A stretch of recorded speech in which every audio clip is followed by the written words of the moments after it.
You probably already explore your own city through running.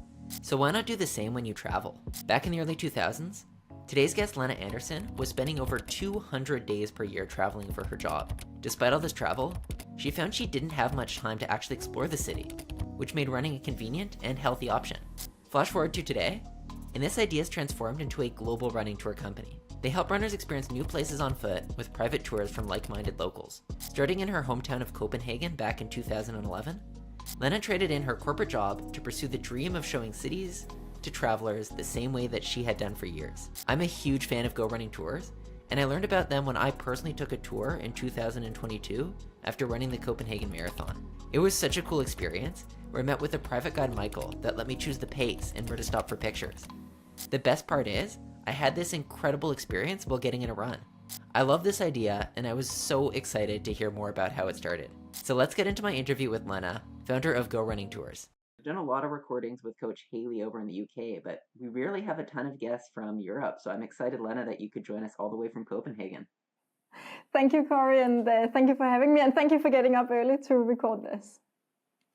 Definitely. I'm up early most days to get in my run, so maybe just a little extra motivation today.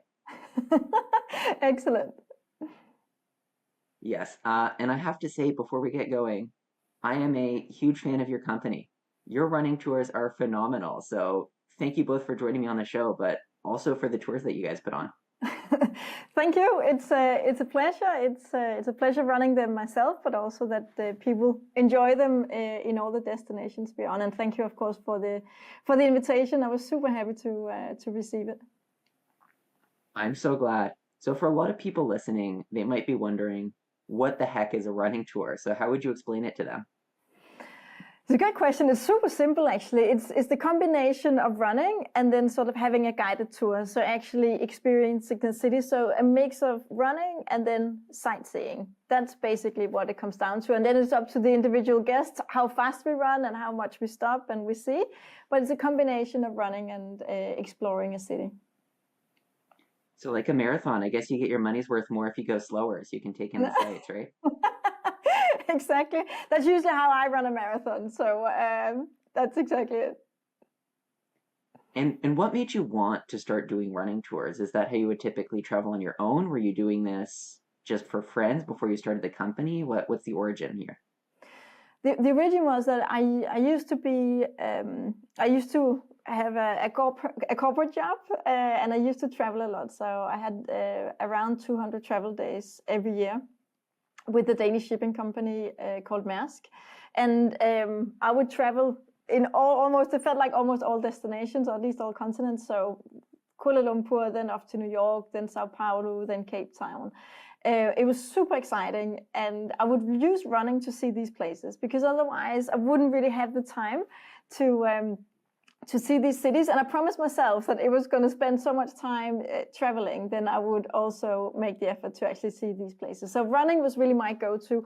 And also, to be honest, Corey, also just to stay a little bit healthy or healthier. When you travel so much, you end up eating at the restaurants or eating out 3 times a day.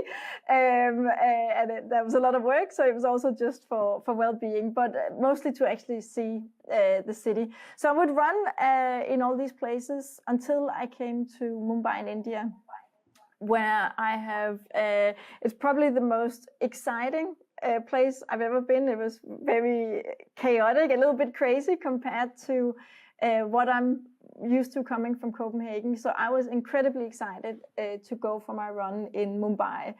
And as I was walking through the hotel to go running, the concierge runs after me and sort of stops me and says that I can't run because of safety reasons. So I ended up not seeing anything of India other than what I saw from a taxi. And that's basically how it started. I was then sitting on the plane home thinking, why is it not possible? And surely I'm not the only one with that problem. And that's really how it started. Very cool. And just to take a small detour, one of my favorite things in the world is doing a run right into brunch. You mentioned doing some of these tours because you were into food. Is there a best place in the world to run and eat? Well, Copenhagen is not a bad place. It really depends. I think every destination has something going, right? So in Bangkok, we have Rachane has a tour called Street Art to Street Food. So they finish off in these street food markets that are so famous in Thailand. In Paris, they usually finish off with a croissant. In Mexico, let's take people for a taco sometimes. So I think every city has something going for it. Yeah, for sure. And to me, the classic way to get around a city is something like a hop on, hop off tour, maybe a walking tour. So why is it that you feel that running is maybe a superior or at the very least healthier way to see a city? Well, first of all, I mean, most of our running tours are private tours. That means that people would run with a private guide that would meet them at the hotel and they would run around. So it's a very sort of intimate experience, whereas the hop on, hop off buses perhaps is less sort of less intimate, I would say. You're usually around a lot of people.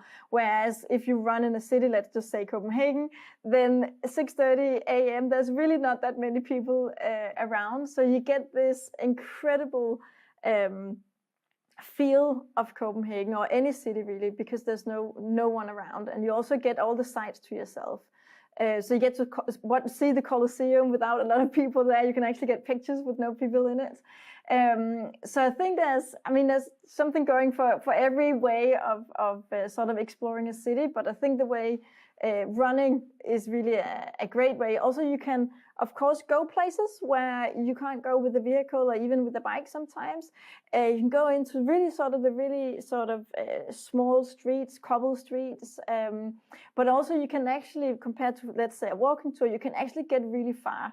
So usually our tours we start at 5K, but mostly people book around between 8 and 12. But we also have half marathon tours where people really see a city. But I think it's also down to personal preference. And then also, I could speak all day why this is such a great idea, right? Or why you should go running. But I also think that running is, for the people that are joining our tours, it's not because they sort of thought, hey, today I'll go running for the first time. It's part of their lifestyle. It's part of what they enjoy. It's how they usually spend their mornings. So I really see our service as well, a little bit sort of just the sparkle on top of a lifestyle in a new city. You're so right that it's just embedded in runners' DNA, and that's really how I stumbled onto it, was after running the Copenhagen Marathon. I had a great tour.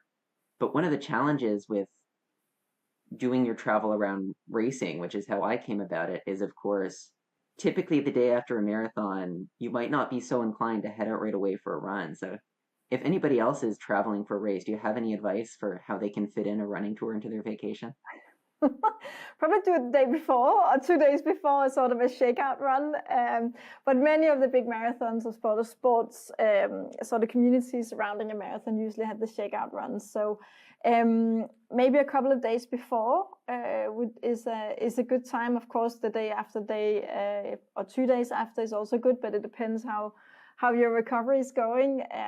I think as well, Corey, a lot of people use our tours in leading up to a marathon. So for example, leading now up to New York City, we can see, or some of the big fall marathons, we can see a lot of people throughout sort of August, September, October, booking our long runs because they're traveling, they're on holiday or they're on business, but they sort of have to get their 20K in or their 25K in. And we get a lot of those requests saying, hey, you guys are only doing a marathon. I need 28K this Sunday. Can you help me out? So it's also using sort of maybe our tours leading up to the big races when people are traveling. Yeah, I think in my case, I did it about 4 to 5 days after the marathon, hoping that my legs would be a little bit fresher. So it went over well for 10K, but I think a half marathon would have still been a struggle. I can understand that. Yeah, definitely. One of the other struggles I have when traveling and running, whether that be for a race or just to run on my own, is how to pack, because I find there's so many things to bring once you have to have your everyday clothes and then also your running clothes and your shoes. Given that you've done a ton of travel and in particular a lot of travel running, do you have any advice for runners who need to pack for a trip? Oh, Well, top priority is running shoes, right? So I would usually say when I speak to friends, running shoes over stilettos. So that you need to have a hierarchy, but of course, again, people are different. But I think the running shoes you can't really go without, and then even when it's really cold, you can still run in shorts. So if you're really sort of strapped for space, have a good top, but for shorts you can probably get by. And other than that, I think it might be worth the next 3 times people travel, just when they empty their suitcase or their bag, then look at it and then figure out, okay, how much of that did I actually use? And that's a good way to start the next time. Personally, I always travel only with sort of the hand baggage. So I pack very, very little when I go, but of course, always the running shoes. You're much better than I am. I think every time I travel, I struggle to even just limit myself to one pair of shoes, let alone all the clothes. Yeah, it's difficult, but also, even if you have to go out also to sort of relatively nice places, it's tempting to go have so many different outfits with you. I remember when I was younger, I one time saw, people would always dress up, and then David Beckham walked into this really flash restaurant in jeans. And then since then, I've sort of been like, well, what would David Beckham wear to this place? Which sort of takes the pressure off a little bit. So that might be a good sort of rule of thumb to just ask yourself as well. Ask yourself, what would David Beckham do? What would David Beckham wear? He also wears sarongs, so go ahead with wearing the sarongs. I'm surprised we're not picking a running icon here like Eliud Kipchoge, that we're going with David Beckham for a running podcast. We could do that as well. So you had mentioned before that you did a lot of travel for your corporate job before even starting the running tour company. Can you tell me a little bit more about what you did for your corporate job and how the travel piece and maybe even the running fit in? Yes, absolutely. So I worked for a Danish shipping company, the Maersk or Maersk Line. So they ship containers all over the world. And if people now sit and think, I've never heard of that company, I'm sure you'll see a container tomorrow and you'll think, that's what this lady was talking about.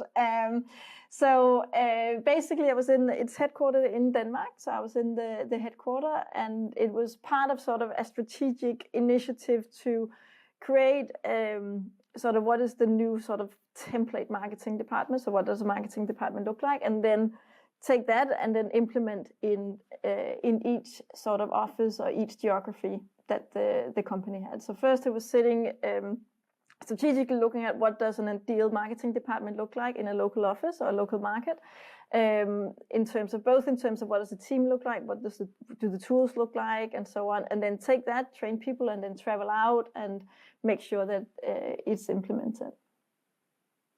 And was it always your goal to get out of the corporate job and find something in running, or did that come about more spontaneously? I think it just came about. I mean, it's there's some things I really enjoy in a corporate job, and then there was other things that I sort of felt a little bit constricted, I think. And I've always enjoyed all my jobs. I've always had great colleagues. I've always had interesting jobs. So it's not something I, thought I saw this, but this came around or this idea, and I was like, well, why not?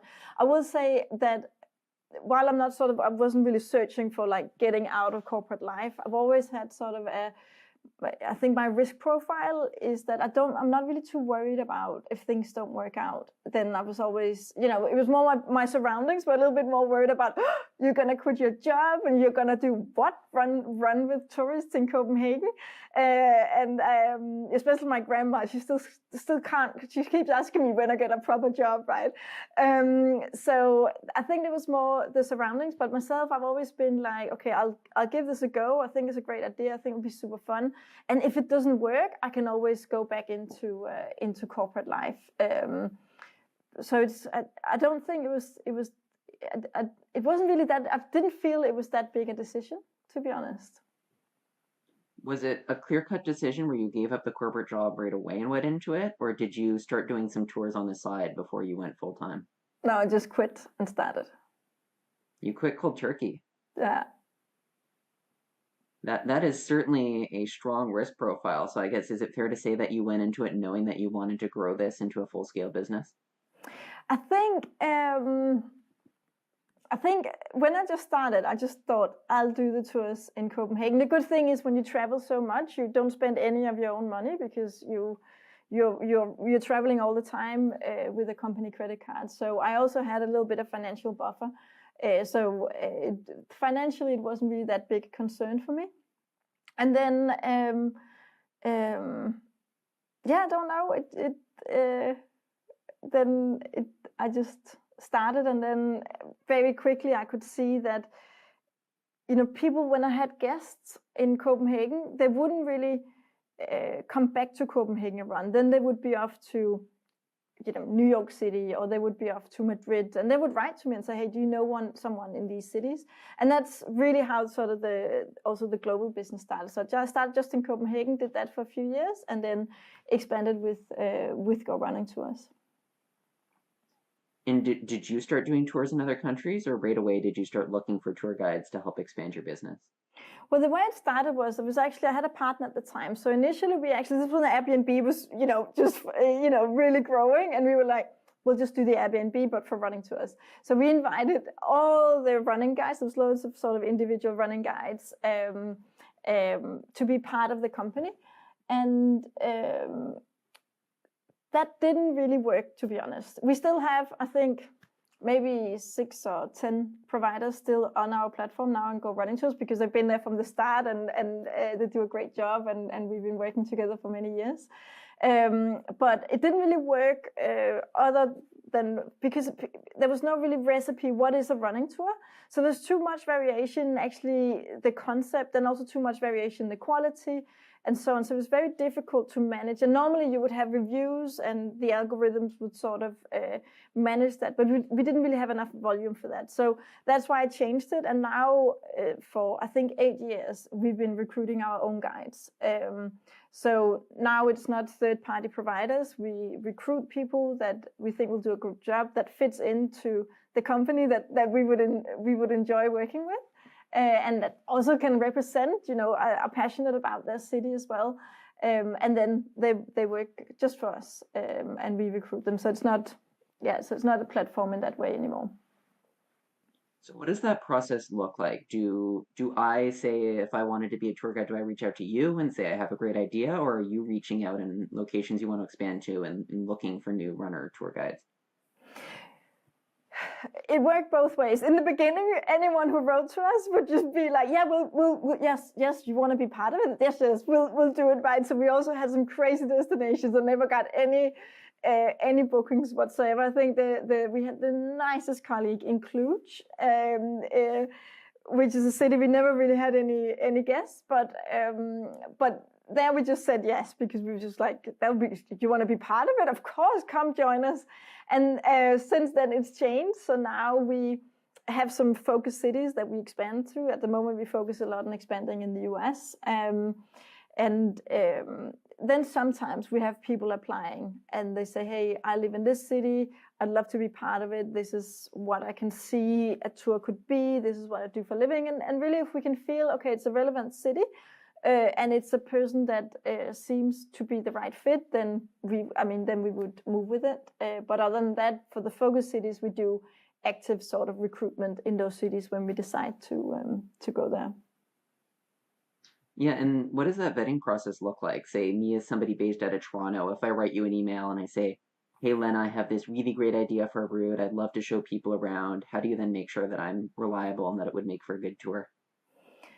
That's sometimes the difficult part, but well, first of all, we've made just the application process a little bit more difficult, because in the beginning we just get so many. So the application process is pretty, I wouldn't say cumbersome, but it's not straightforward. It's not like just a one click, and that I think sort of separates already quite a few people. And then we can of course see in the application what a great, if we say, I think on the application form it says, this is your time to shine, tell us about the 3 sites you would want to show in your city.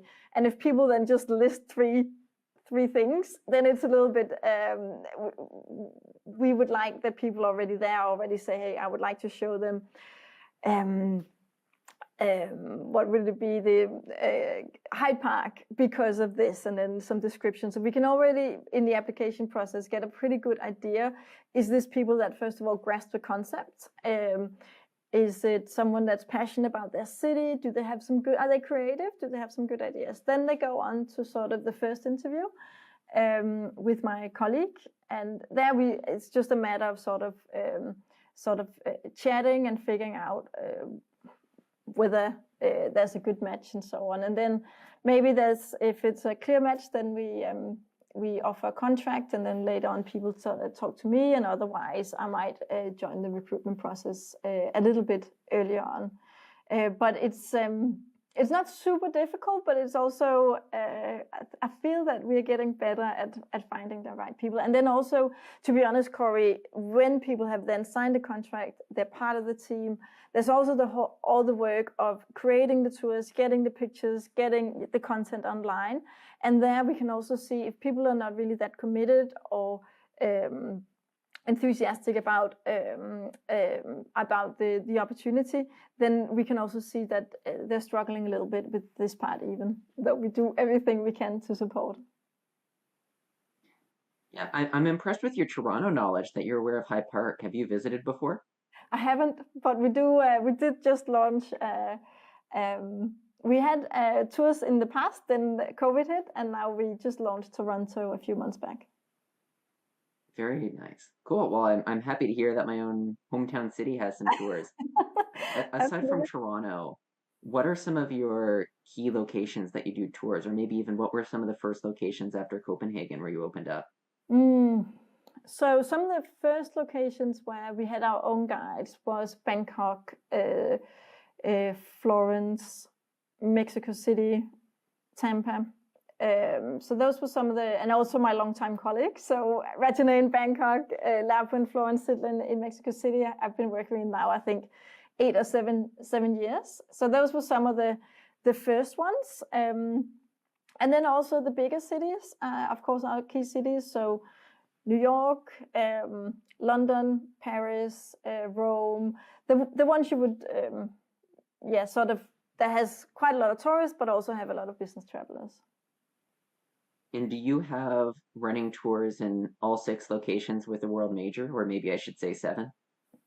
I think so, yeah. Well, soon. We're not live in Boston, but give me 1 more month and then we're going to be live in Boston. Exciting. Is this a preview of what's to come? It is a little bit. And also it's because I'm a little bit too excited about it, because I've really for many years I would like to have Boston, have a presence in Boston. It's a renowned running city. So it's one that I've wanted for a long time, and now it looks like we finally found the right people and the right team to start there. So I'm super excited about it. That's amazing. Congrats. Thanks. So you talked earlier about David Beckham and being an example, but I'd love to hear for people who actually take your tour. Have you had any celebrities, be it runners or otherwise, take your tours? I don't know whether... Well, Taylor Swift is yet to join our tours. Let me put it that way. I don't know whether we've had... I mean, we have, I guess, some semi-famous people. We haven't had like the real superstars, but we've had some famous people. So we had a Saudi princess, I think, a year ago down in, or wait, maybe it wasn't from Saudi, I can't remember, running, I think it was in Milan. I've been running with some of the band members of Linkin Park. And I don't know, I think all the others have much more exciting stories than I do. Yeah, I'm curious about the Taylor Swift. Are you saying she herself actually took one of the tours? No. I mean, we're yet to have her as a guest. No. Oh, I see. No. I wish we did. No, we don't really have any major celebrities doing our tours, I think. I was thinking to myself, I was a little surprised you would gloss over it if a celebrity of that level. No, Corey, I would be all over that. I would probably fly in to join the tour myself, but no. No. Lena, as we're recording this, we're doing it a little early in November. She's actually in Toronto right now for her tour, so I think you need to make sure that she's listening, and maybe we can get on one of the Toronto tours. That's a plan. Yeah, sounds like a good one. All right, and for you personally, do you have any favorite running destinations?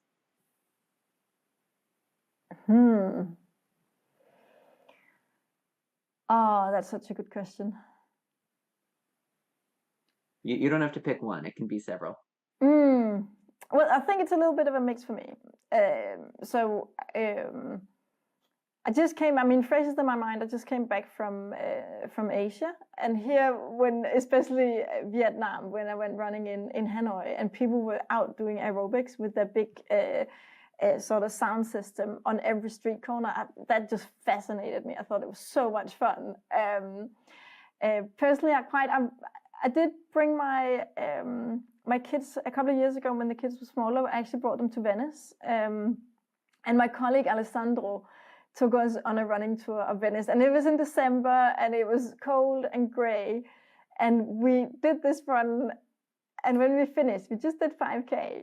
I was like, this was amazing. When you're a little bit surprised about, how your own work actually works, I was like, this is what we do. And it's really good. So I really enjoyed Venice, but also because Venice, for me, even after 3 days being there, was still a little bit difficult to actually navigate in terms of which bridge and where to go and not getting lost. And then I actually really like nature. So I like going to cities, I like running there and so on. But I also, at least once a year, go away and I just find a national park and I just run and work.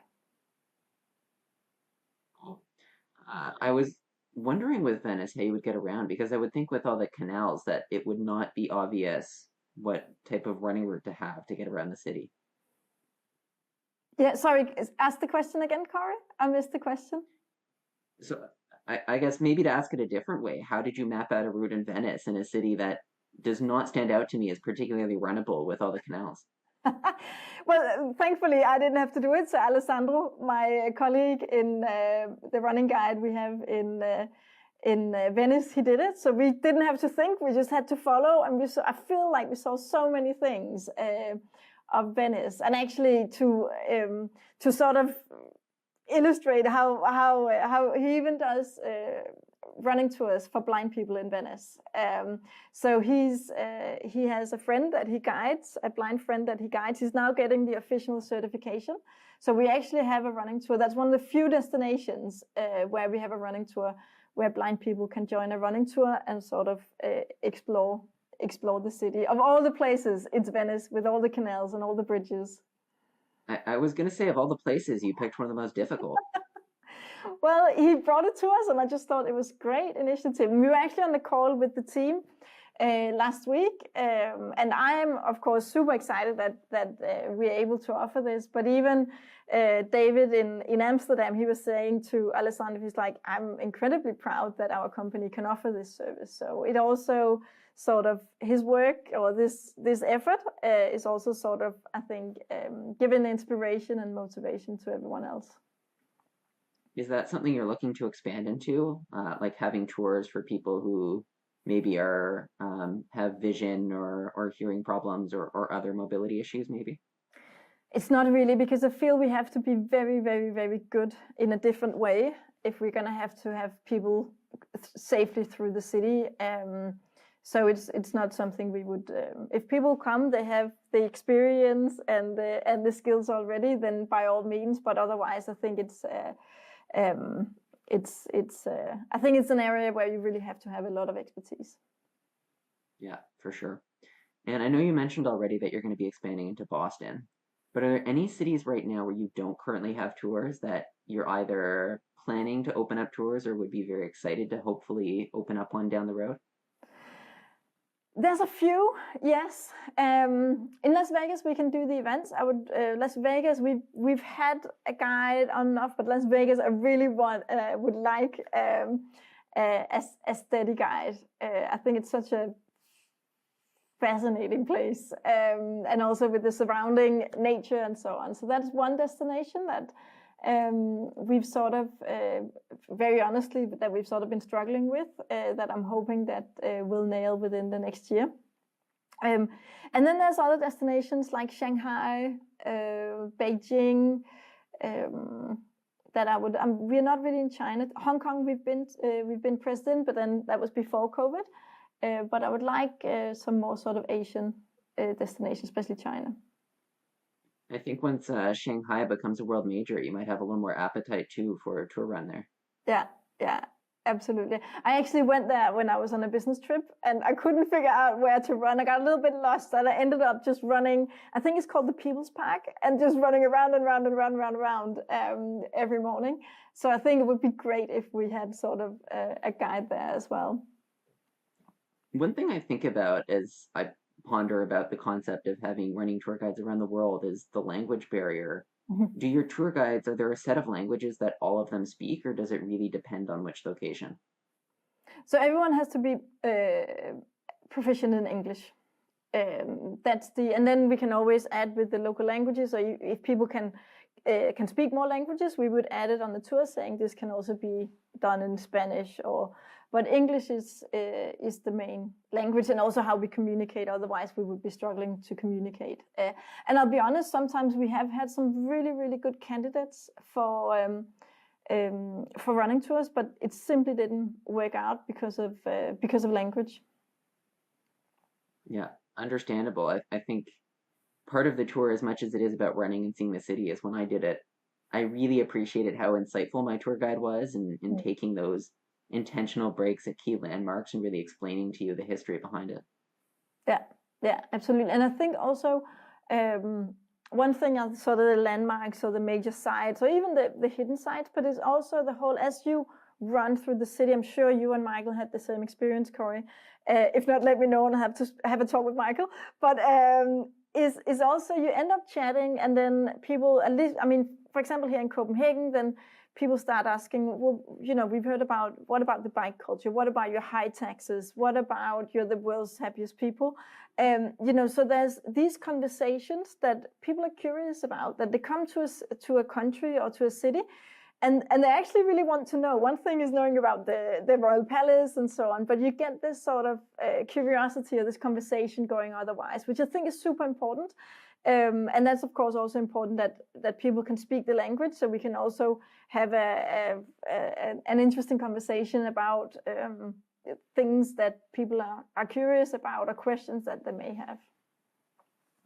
Yeah, totally. I think there's something very personal about being able to hear about the region from a local, and you do get that sometimes with the organized tours, but I find a lot of the time they're reading off some type of script given to them. So even if they might have that personal experience, it's not the focus.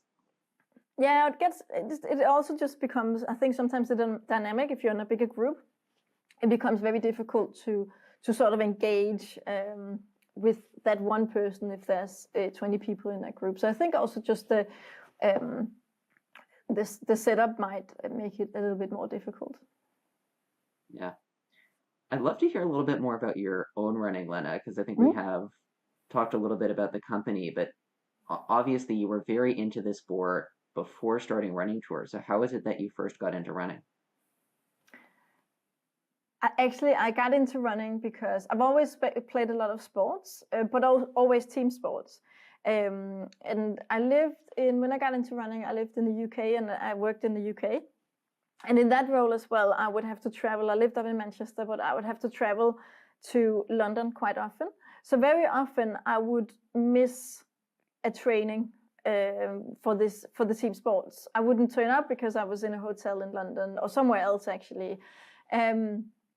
And I didn't want, so it was sort of twofold. So one thing was I really wanted to stay fit while still working or still sort of in my everyday life, which I would do by just playing sports with my friends. And the other thing was also I didn't want to be that one player who only turned up for the games. I really, if I wanted to was part of a team, I wanted to be part of the trainings and then the games. That's always been very important. So in the end, I was like, it didn't really work because of work, and then I just started running more to stay healthy. And do you race, or did you used to race, or has it always been purely for the enjoyment? Only for the enjoyment. I've done a few races, but nothing competitive. It's always just been, for pure fun. So I might have to challenge you on the nothing competitive, because I did stumble onto your website that you were a competitive beer miler. Is that right? Well, I don't know whether I'm competitive. I joined the beer mile in Denmark, the Danish championships, 1 year, and then I won. So, that's the first time I've ever done a beer mile, and I've never done it again. And so it's not really something I've trained for, but I was there. So maybe it looks a little bit competitive, but it's really not very serious. It was there, and I signed up. And what time does it take to win the Danish beer miling championship? I can't remember. I think it was around 7 minutes or something like this. I mean, 7 minutes. Or 7 something. I can't remember. Maybe it was 8. I can't even remember. It's quite a few years ago. Tell you what, I didn't have anything to compare it with, Chloe. So it was, I don't know. I'll have to look it up. Tell you what, I'll look it up. We're not talking about just running a mile here. So this is running a mile and chugging 4 beers in 7 minutes something. That's pretty quick. Yeah, I had a pretty wild university time. So I'm not a very fast runner, but I partied a lot when I was at university. What do you think you could run an all-out mile in if you didn't have to drink any beer? I don't know. Probably. I don't even know. I haven't. It's got to be quick. No, I'll tell you what, I might try next week, and I'll let you know and see how fast it goes. But let me double check. Maybe now that you seem so surprised, I get a little bit worried that maybe it's not even close to that. So let me just double check, and you might have to do an edit of this podcast. Let me find the time for you if I can. Okay, I might have to look it up myself. But yeah, that's if you won the Danish championship, it's quite possible. Even if maybe you didn't have specific training for the beer mile, for your running in general, what does your schedule typically look like, trying to get in runs for your own, but then also fitting in running tours? So I only do a few of the running tours now. So someone else is handling all the running tours. So Michael is actually managing all the running tours in Copenhagen. I do run sometimes. It's very I try to keep my weekly mileage around 40 kilometers. Sometimes it's less, sometimes it's more. I'm not super strict in terms of how often I run or how long or how fast. It's just how I feel. I think one of the things I'm very grateful for is that I really, really like running. So it's not, it's not like I have to think, oh, I have to do a run today. It's more like, yay, I have time to do a run today. So in terms of getting out the door, it's really not that hard. So I keep it around 40, and sometimes fast, sometimes slow, sometimes long. It's really just how I feel and how my schedule looks. And are you typically running in the morning before tours, in the evening? What does your day look like? So usually I get up pretty early. So I usually work an hour or two before the family wakes up. And then I either go running then, so I just say good morning and so on, and then I go for a run, or I run with my kids to school, and then I continue running. So usually it's morning running, but I like to sort of get up and work first. Also just so I know what's in my inbox, because it's a global company. Then things are happening all through the night. So I like to sort of get things cleared out while there's no distractions. And then I feel a little bit, I don't know, calmer, but then I sort of know then I'm on top of things. But then sometimes if I have a lot of meetings, if I then have an hour, I go out and I might run 5K, or if I'm taking my kids to sports training, I might, swim while they're there, or go for a run. But usually it's morning. Yeah, I think that makes sense to try to fit it in before you get in the tours, and then aside from the tours, is it mostly admin work, or if you're not giving as many tours, what is your role within Go Running Tours look like these days? So it's really just sort of, I guess, building the company. So making sure that we do the right things. Make sure that what. That's a good question, actually, Corey. What the hell do I do? So I'm sure my colleagues ask the same question. So there's a little bit sort of it's split into different things. There's the typical CEO things, right? That I do. So go out, represent the company, do all the number crunching, and sort of setting the strategy. Then it's also, I quite like being part on the marketing side, so also working with new initiatives. And of course, also now we have, I don't know, about 70 colleagues around the world. So a lot of times it's also having meetings with them, so all our lead guides out in the cities, and just making sure everything is okay. I mean, at any one time, someone is going through a divorce or a long-term injured or whatever it is, changing jobs or moving, whatever it is, then I sort of have to sort of get involved and just make sure that the person is okay in whatever changes is going on, and also that they feel that they're in a good place within the company during this time. Yeah, I think a lot of us might ask that question of what the heck do I do when you really take a look back. It's a good question, though. It is. Yeah, it's a little philosophical when you think about it.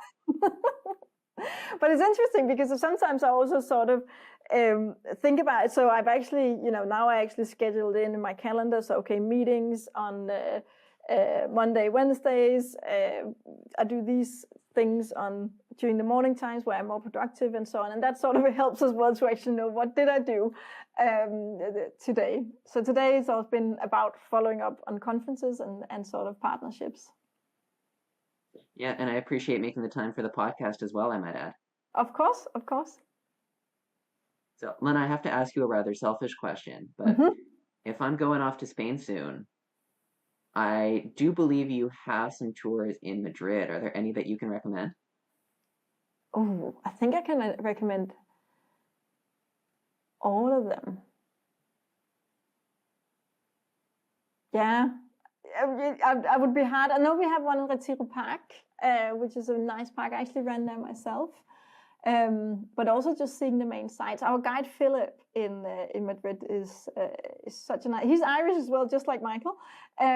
So I'm sure you'll have a good time. And then of course we also have something. When I think 2 years ago when you ran with us, Corey, we had just the sightseeing tours, but now we have some new tours which are called Just Run, which basically means that we don't stop as long, or we don't stop by the main sites, but we still run a super interesting route, so people still get to see the city, but with let of the start stopping. So that's another option, and the guide would just adjust it to where you're staying and what you want to see. Yeah, I think that makes a lot of sense, especially for routes that are more like parks or trails, where it's maybe not key landmarks so much as the nature around that you're looking at. Yeah. So, after listening to this entire podcast, if anybody's kind of on the edge over whether to sign up for a running tour on their next trip, what would be your final pitch to them?